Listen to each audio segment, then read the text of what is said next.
An NBC3 News investigation has uncovered a case of a fence installer admittedly taking thousands of dollars in down payments and never putting up the fence. The homeowners took complaints to the state attorney general. They filed lawsuits. They went to police. In the end, they did not get their money back or have the fence installed. Until we started to investigate, they did not even have an explanation from the business owner because they couldn't track him down. The serenity of a new pool in a tranquil backyard masks the story simmering under the surface. It kind of turned into a nightmare, a mini nightmare anyways. The Solomons put in the pool in the fall of 2014. That's when they put down $2,700 and signed a contract with Metro Fence. They say that's the last they heard from the owner. A lot of mess, a lot of time, a lot of money, and very frustrating that you expect a service that you pay for, and then you don't get that, and then you have to go through all of this. Previous occasions, Mullins individually or Metro Fence has not appeared. A year and a half later, no fence, no return of the down payment, and a fine from the town of Clay for not having fencing around the pool. The Solomons took Metro Fence to small claims court in Oswego. And that's where Metro Fence is based. It was a $2,700 deposit that we submitted to Metro Fence at the time that we put them under contract. Richard Mullen of Metro Fence did not appear in court or notify the judge he'd be absent. Judge David Roman ruled for the homeowner for the deposit, the fine, and the additional cost of having another company install the fence around the pool. A judgment in hand, Judge Roman wished the Solomons luck in actually retrieving their money back from Metro Fence. Based on their experience of the last year and a half, the Solomons are not optimistic. Have you had any luck contacting No, Metro none at all. Time and time and time and time again. Text, phone calls, nothing. They would never return our phone calls. You just get an answer machine and they never called you back. We started combing through court records, digging into the background of Metro Fence. We discovered 3 other small claims cases between Oswego and Fulton City courts. A similar story repeated over the course of 2014 and 2015. According to the documents, homeowners put down deposits for $3,000, $4,400, and $3,000 to have fences installed. In 2 cases, the homeowners claim work was never started. In a third, the customer was critical of the quality. All of them say they did not get their deposits back. After our calls to Metro Fence were not returned, we went to their place of business in Altmar, Oswego County. Owner Richard Mullen was not home, but a family member dialed him on their cell phone and he picked up. There's actually 5 cases out there that we ended up taking deposits on that we owe money. As I said, it's about $20,000. It's about what people owe us, but But you don't have the money to pay them at this point anyway, right? No, we don't. Richard Mullen claims suppliers owe him money for warranty work that went unreimbursed. As for that serene backyard, the Solomons ultimately went with another bigger established fence company. Had I known any of this would happen, it would have been worth the extra money in the long run. The old cliche, you get what you pay for. Yeah. Now, during our conversation, Richard Mullen apologized to the customers. He said he started to get behind financially a couple of years ago after taking over the business from the previous owner in 2011. We offered him the opportunity to do an interview on camera. He declined. We first told you last night about our investigation that revealed there was more than one customer taking Metro Fence to court. We continue our exclusive story tonight as we meet another homeowner who is still stuck with a temporary fence more than a year and a half after paying thousands of dollars to get that work started.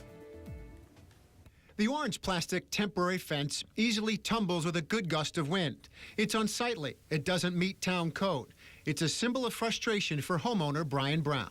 I would expect them to put the fence in or refund my money. The Browns talked with neighbors. They got multiple estimates. They had a written contract with Metro Fence before putting down a $5,000 deposit. That was in October of 2014.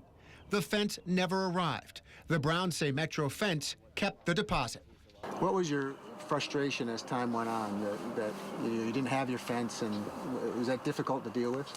It was extremely frustrating. It's been a year and a half of putting up with the temporary fence, not only an eyesore, but the time that comes along with it, trying to keep it upright and standing up, and the wind blows, it falls down. The time that I've spent, contacting the Better Business Bureau, the Attorney General, working with the sheriffs, emailing people, filling out forms, it's just been very unfortunate and very time consuming.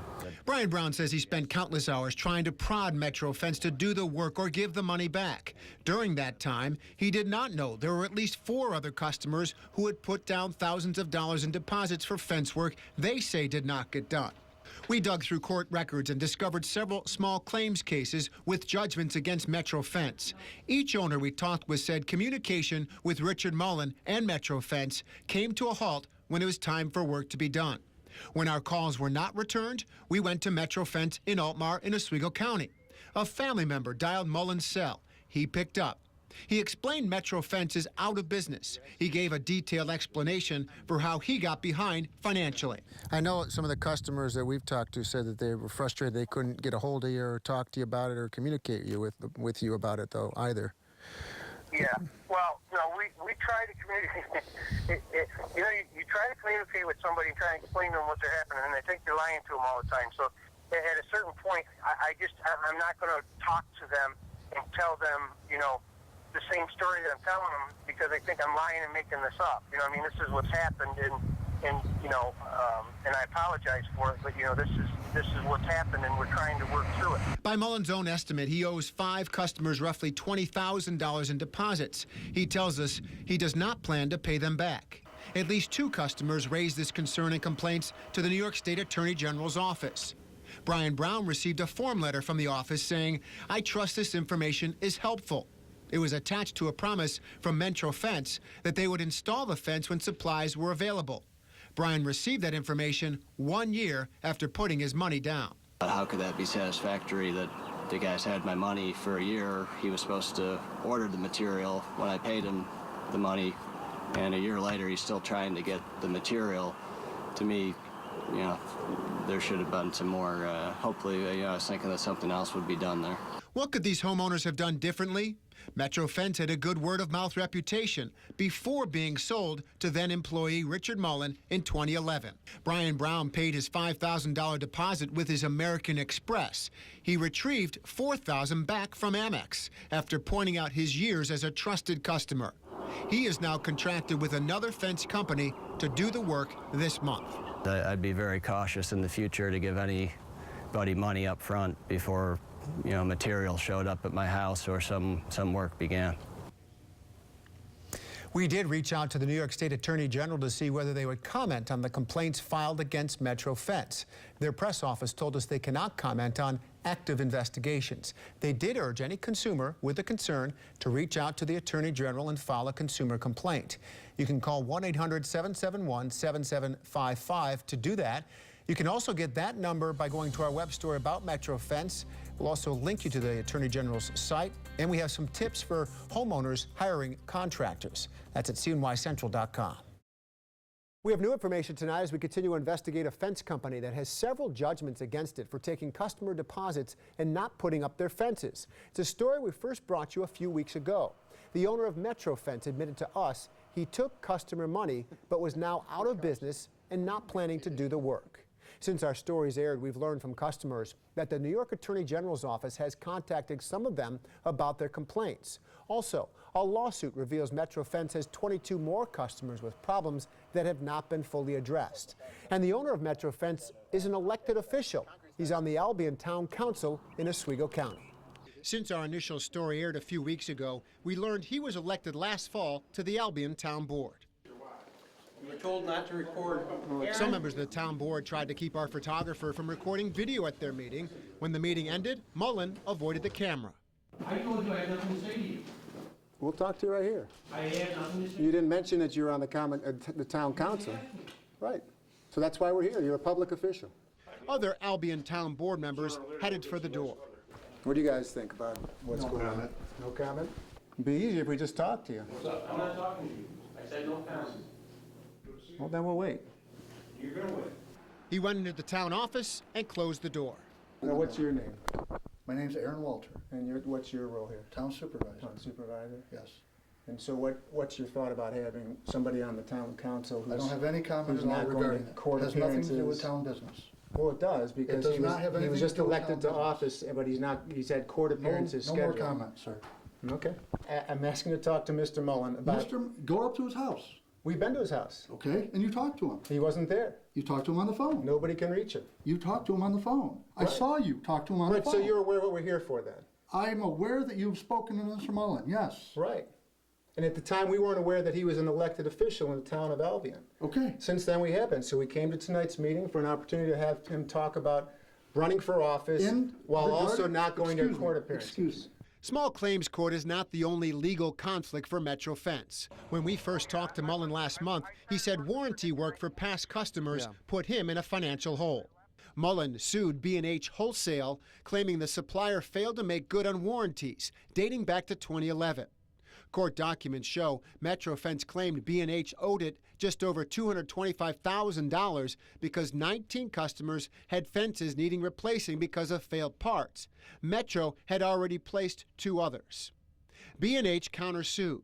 Court filings indicate the supplier claims Metro Fence owes them $51,000 in unpaid invoices plus interest. This unresolved case has had no public action for the last year.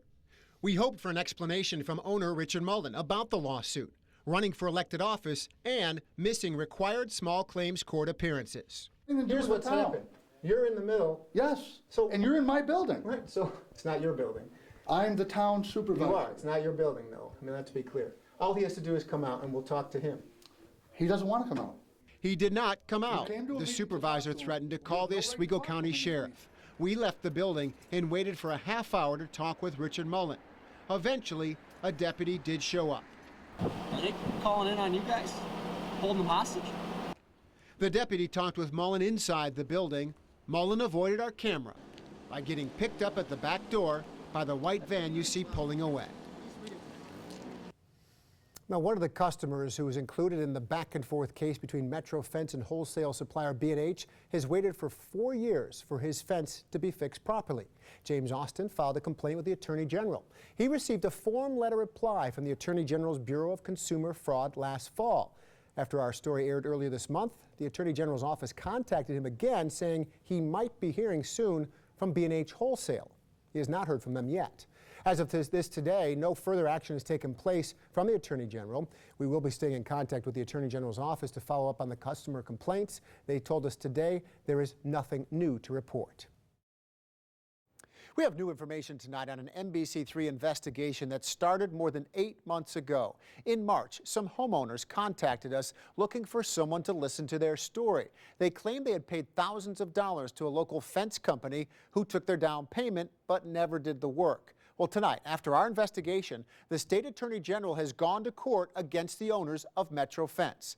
Letters went out a few weeks ago to several former customers. It says a court order now prohibits owners Richard and Rebecca Mullen from owning any home improvement business, including fence installation, unless they meet certain conditions. Those include posting a $25,000 bond with the AG's office if they want to do business again. The Mullins must pay nearly $13,000 in restitution to 5 clients, and Metro Fence also owes penalties of $3,000. So what about the customers who lost their money? When Brian first contacted us, his official complaint with New York's Attorney General filed months before had gone nowhere. After your story aired, they had contacted me and said they were going to do some additional follow-up, asked me a few more questions. And now the New York Attorney General has added another court judgment to the record. But I questioned why more wasn't done.